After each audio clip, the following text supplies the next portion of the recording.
So I want to do a quick summary for my English followers on the last couple videos I did on genetics. So basically what I was talking about, that our DNA, that's not a pretty DNA strand, but you get the point. Our DNA is consisting of atoms.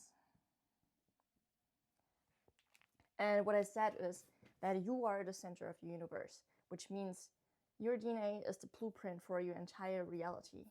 So much so to the extent that your actual DNA, the atoms, the arrangement, actually extends out into reality and arranges the particles or the atoms in reality. That also implies that any change you do within is an outer change, which means if you let go, for example, of negative behavioral patterns, it will be reflected in your reality. The other thing is that ultimately, your reality is a mirror of you. It is a direct feedback loop, which means if something shows up in your reality or in your relationships, in your life circumstances that you don't prefer, you always got to ask yourself, what's the lesson behind this? What can I learn from this? Because if you do that, you can go back to the feedback loop and actually change it within you, and you get it then reflected back differently in your reality.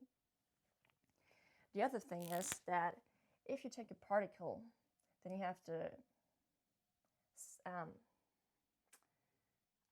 nucleus, so proton, and then you have the electrons that are always depicted as these circles surrounding the proton, and then you have the electrons somewhere here. And if you look at this, I think that looks like a solar system. And you're right, it is a solar system. So if you zoom in into your DNA, into the particles, you get this proton and the electrons, which looks like a solar system. If you instead zoom in on the electrons again, there is a high chance, or I'm almost certain of it, that in those solar systems, there are smaller planets where we don't have the technology to actually zoom in more than, quantum.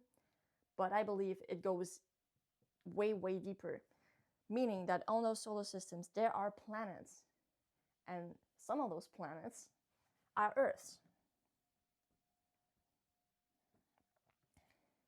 Different versions of Earth. They all exist within you.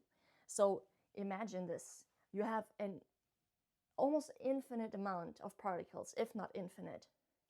And if you zoom in on each particle has a solar system. And the likelihood of there being a different version of Earth where you exist as a different version of you.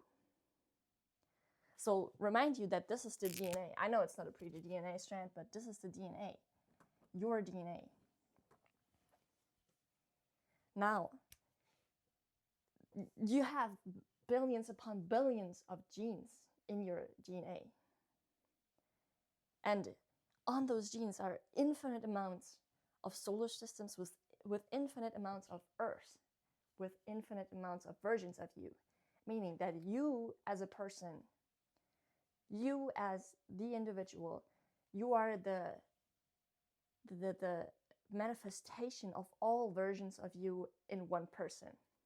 Meaning that you have infinite versions of yourself within you, and infinite versions that you can access, infinite versions that you go through your life on a momentary basis.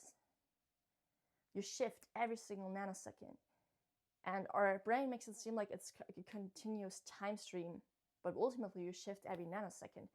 So what you do is, if you do inner work, you actually change the accessibility of your genes, if not the sequence.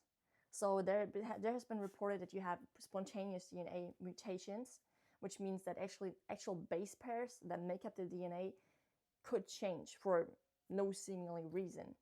I think the explanation behind that is that if you do the inner work, you actually change your DNA in a different alignment. Oh, sorry, I'll be back.